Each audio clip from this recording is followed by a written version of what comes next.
ایک مسئلہ جو ہے غالب کے علماء نے یہ کہا ہے کہ غالب نے کبھی ایک لفظ کے دو معنی اپنے، بہت خوبصورت بات کہی ہے، اس پر توجہ فرمائیں، غالب نے اپنے ایک لفظ کے دو معنی کو ایک کہیں بھی ایک جگہ استفادہ نہیں کیا ہے، یعنی کیا تو یہ ہے ایک لفظ کے ایک ہی معنی ہوتے ہیں، اس کے علاوہ اس کے مترادف 20 الفاظ ہوتے ہیں جو اس کو کنٹریبیوٹ کر سکتے ہیں، لیکن معنی صرف اصل جو ہے تو اس کو غالب نے دو جگہ استفادہ نہیں کیا۔ اسکالرز اس پر کام کریں تو معلوم ہوگا کہ یہ کیا بات ہے، وہ ہے حضرت غالب۔ تیسری چیز جو ہے آپ یہ دیکھ رہے ہیں کہ یہ جو مسئلہ ہے ہمارے پاس کہ غالب کو 19ویں صدی میں پیدا ہوئے، اس کی سزا دی گئی، محمل گو کہا گیا، 20ویں صدی گزر گئی، آج 21ویں صدی ہے، آج بھی 600-700 ایسے اشعار ہیں غالب کے کہ ہم وگرچہ کے 55 اور 60 آپ کے شرح لکھ چکے ہیں لیکن مطمئن نہیں ہیں۔ یہی تو ہے، میں اندلی پہ گلشن ناآفریدہ ہوں، ابھی وہ گلشن نہیں بنایا گیا ہے جس کے جھاڑ پر بیٹھ کر غالب چہک سکے۔ تو اختلاف جو ہے اور جو گفتگو میں جو پیرائے ہیں وہ چشمک ہے، اس کو اس طرح سے نہ لیا جائے۔ اگر کوئی فائن آرٹس یہی ہے، 2 اور 2 4 حساب میں ہوتے ہیں، 2 اور 2 4 ادب میں نہیں ہوتے۔ تو اختلاف جو ہے ادب اور تنقید کی جڑ ہے، جس میں ایک سے دوسرے کے خیالات میں جو وہ ہوتا ہے۔ بہت خوبصورت طریقے سے ایک گفتگو کی ہے آپ کے۔ ایک جملہ میں صرف آپ کی اجازت سے ڈاکٹر معراج رانا صاحب آپ سے یہ کہنا چاہتا ہوں، آپ نے ایک لفظ ایک جملہ کہا، غالب کسی کا احترام نہیں کرتے۔ احترام کو اگر ہم اعتبار سے بدل دیں تو بہتر رہے گا، اس وجہ سے کہ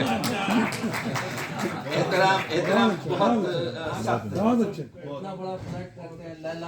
نہیں، احترام دوسری چیز ہے۔ دیکھیے آدمیت احترام آدمی، غالب سنیے، اجازت دیجیے،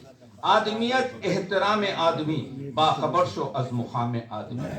غالب جو ہے انسانیت کا شاعر ہے، غالب جو ہے فضیلت انسان کا شاعر ہے، حقوق انسان کا شاعر ہے، معنویت انسان کا شاعر ہے۔ اسی لیے جب 100 شعر کا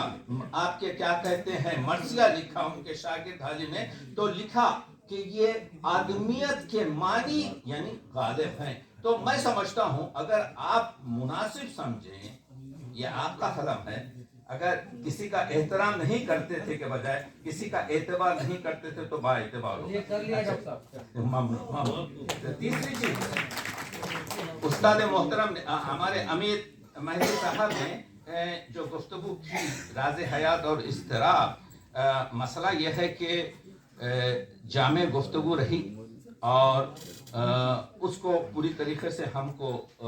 کیونکہ فلسفہ آپ کے جو ہے وجودیت سے بھی ہماوست اور آپ کے کیا کہتے ہیں یہ تمام مسائل کو جو لایا گیا تھا آپ کے جو ہے، بہرحال اس کے بارے میں میں پورا مخالہ آپ کا جو ہے انشاءاللہ استفادہ کروں گا، لیکن اس 10 منٹ میں کچھ بھی پیش کرنا جو ہے ایک طریقے کی خوشبو ہوتی ہے جو بکھر جاتی ہے فضا میں، تو میرے میں یہ ضرورت نہیں کہ آپ کے ان چیزوں پر بات چیت کر سکوں۔ لیکن اب جب آتا ہوں میں استاد کی نے جو غزل پڑھی کہ شمع کشتن دو خورشید نشانم دادا، بہترین غزل ہے۔ میرا مخالہ کھانے کے بعد ہے اور ہم نے استفادہ کیا ہے۔ میں فارسی بھی تابی بھی نہیں، نقش ہائے رنگ رنگ،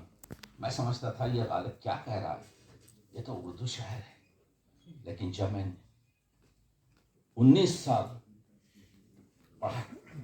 اور اس کے بعد شرح لکھی 2007، تو میں آیا، اسی شاید ماحولی بیٹھے ہوئے تھے، 400 صفحے کا مقدمہ لے کر آیا، کہنے لگا کہ ڈاکٹر صاحب ہم نے جو بنایا ہے 200 صفحے سے زیادہ مقدمہ نہیں ہو سکتا، تو 200 صفحے میں نے کم کیے، وہ غلطی کی، آج میں اس کو پیش کر رہا ہوں۔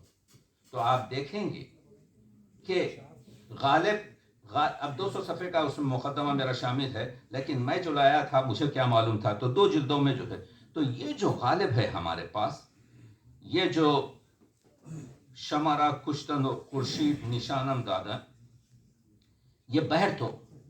اور یہ چیزیں تو کامن ہیں، لیکن جو موضوع جو ابھی پروفیسر قاسمی نے کہا بالکل صحیح ہے کہ دو جس طریقے سے ملایا ہے کہ انگریزوں کو اور ہم لوگوں کو بات چیت رہے گی اس پر، لیکن اس میں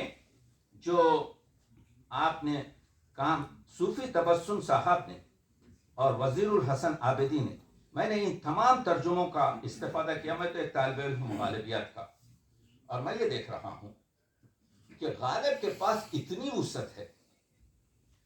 کہ آپ جب کسی چمن میں سیر کرتے ہیں تو کسی راستے سے بھی جا کر آپ کے جو ہے چمن کو دیکھ سکتے ہیں. یہی نہیں کہ my way is the high way and the right way کہنا چاہیے. غالب بہت ہی آپ کے جو ہے مشکل پرسنالٹی ہے، شاعری کے لحاظ سے، فکری لحاظ سے اور ہم کو سمجھنے کے لحاظ سے. تو ڈاکٹر صاحب نے جس طریقے سے پروفیسر صاحب نے ہم کو بتایا ہے، اور وہ ایرانیوں کی جو تاریخ ہے اس سے یہ جو تہذیبوں کا ملاج ہے کہ ایما مجھے روکے ہے تو کھینچے ہیں،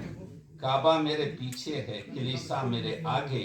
یہ جو گفتگو کی ہے کہ اس میں تو میکالی کے جو مسائل تھے اس زمانے میں کہ انگریزوں میں اس کی بات چیت جو کی ہے اور جس طریقے سے تشریح کی ہے، اس پہ تو ایک پروفیسر صاحب کا پورا ایکسٹینشن لیکچر ہونا چاہیے. یہی چیز ہے غالب فہمی اور غالب کو درک کرنے کی کہ کس طریقے سے. دیکھیے اصل مسئلہ یہ ہے، یہ شعر پر بہت آسانی سے ہم گزر جاتے ہیں. لفظ تلس پر آپ فکر کیجئے، گنجی نے مانی کا تلس